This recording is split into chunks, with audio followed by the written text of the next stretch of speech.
Hello दोस्तों, नमस्कार। अडानी पर बवाल लगातार बढ़ता हुआ देखने को मिल रहा है। सड़क से संसद सब जगह अडानी का नाम ही इस समय गूंजते हुए देखने को मिल रहा है। आज के वीडियो में अडानी क्राइसिस को ही डिस्कस करेंगे।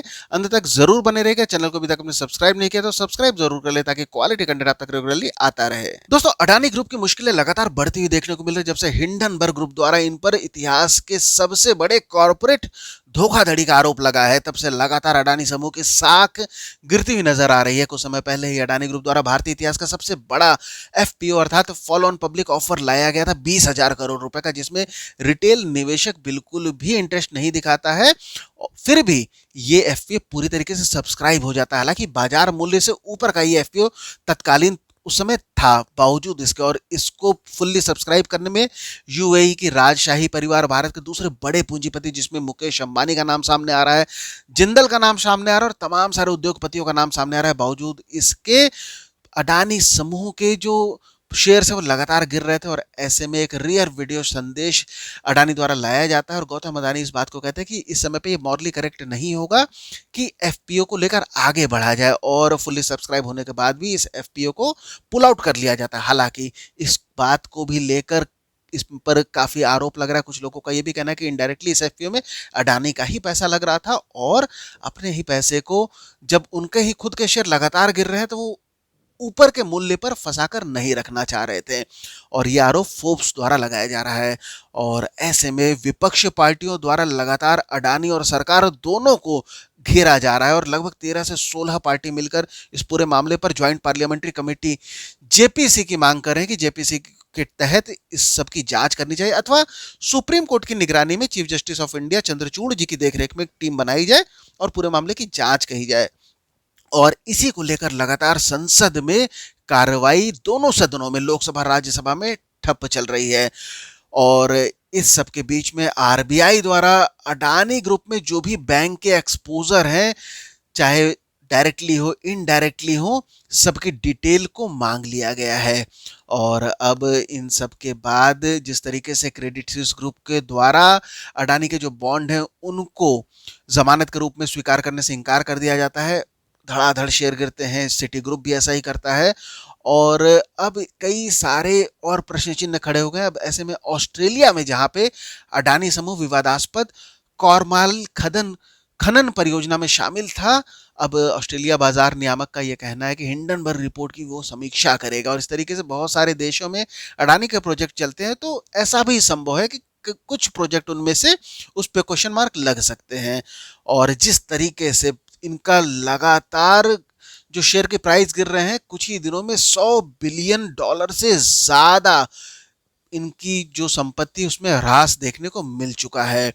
और अब आगे ये बात कही जा रही है कि जो शेयर में गिरावट है, इसमें बेसिकली जो सार्वजनिक क्षेत्र की बीमा कंपनी एलआईसी, किस तरीके से उच्च निवेश किया गया है, इसमें चिंता को बढ़ा दिया गया है। और भारत का जो मध्यम वर्ग है, इसमें भारतीयों की बचत को भी जोखिम में डाल सकता है। इस पर भी गंभीर चिंता जताई जा रही है कि क्या अडानी समूह इस संकट के बाद उन प्रमुख बुनियादी ढांचा परियोजना को पूरा कर सकेगा जिसके साथ उसे सौंपा गया था, क्योंकि इसमें बहुत ज्यादा पूंजी लगेगी।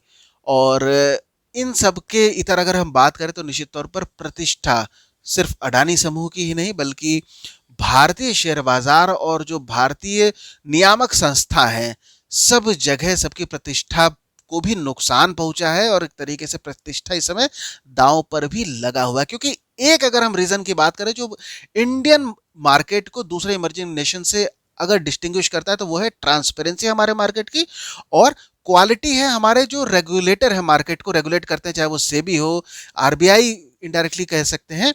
ये काफी ज्यादा टफ माने जाते हैं। और ये काफी ज्यादा अब चैलेंज का विषय बन चुका है कि सिर्फ अडानी के लिए नहीं, बल्कि ये देश की भी प्रतिष्ठा का एक विषय बन चुका है, क्योंकि too big to fail category में अडानी ग्रुप जैसे जो संस्था है वो आती है। और अब बात कही जाए तो अब ये भी आगे डिपेंड करेगा कि जो इंडियन गवर्नमेंट है वो किस तरीके से इस क्राइसिस को हैंडल करे, क्योंकि ये काफी कुछ इस बात को शेप करेगा कि भविष्य में जो फॉरेन इन्वेस्टर है वो इंडियन मार्केट के जो अट्रैक्टिवनेस है उसको लेकर कैसा परसेप्शन बनाते हैं। और इन सब के बीच में हम अगर हम बात करें तो गौतम अडानी का ये कहना है कि क्योंकि लगातार आरोप लग रहा है कि प्रधानमंत्री मोदी के साथ में बैकिंग की वजह से अडानी का इतना ज़्यादा इनके ग्रुप में इतनी तेजी से उछाल देखने को मिलता है इनकी पूंजी में, तो ये एक बेसलेस एलिगेशन है। और इसके अलावा कांग्रेस द्वारा 6 फरवरी को एलआईसी और एसबीआई ब्रांच में एक नेशन वाइड प्रोटेस्ट करने की भी योजना बनाई जा रही है। और यही नहीं, आपके एमपी की अगर हम बात करते हैं संजय सिंह जी की, तो उन्होंने यहाँ तक मांग कर दिया है कि अडानी के पासपोर्ट को जब्त कर लिया जाए। एक रिटन लेटर पीएम मोदी को इन्होंने लिखा था कि वो देश को नहीं छोड़ सके। तो देखिए दोस्तों, अब यही सारी बातें हैं कि किस तरीके से अभी लगभग कुछ समय पहले ये दुनिया के तीसरे अमीर व्यक्ति थे, हालांकि अभी टॉप 10 में नहीं है, टॉप 15 में भी इनका जगह नहीं है। और किस तरीके से अचानक से समय बदलता है। और आज के दिन की अगर हम बात करते हैं, तो आज तो अडानी इंटरप्राइज के शेयर में बहुत ज़्यादा ड्रामेटिकली उतार चढ़ाव देखने को मिलता है। सुबह इसमें सर्किट पर सर्किट लगते हुए 35% तक की गिरावट देखने को मिलती है एक समय पे। हालांकि बाद में काफी ज्यादा इसमें सुधार भी देखने को मिलता है। तो दोस्तों, अभी तक का आज तक की ये डेवलपमेंट थी। भविष्य में अगर कुछ इंटरेस्टिंग डेवलपमेंट होती है तो जरूर इस पर वीडियो बनाऊंगा। आप अपने विचार जरूर लिखिएगा। अंत तक बने रहने के लिए धन्यवाद।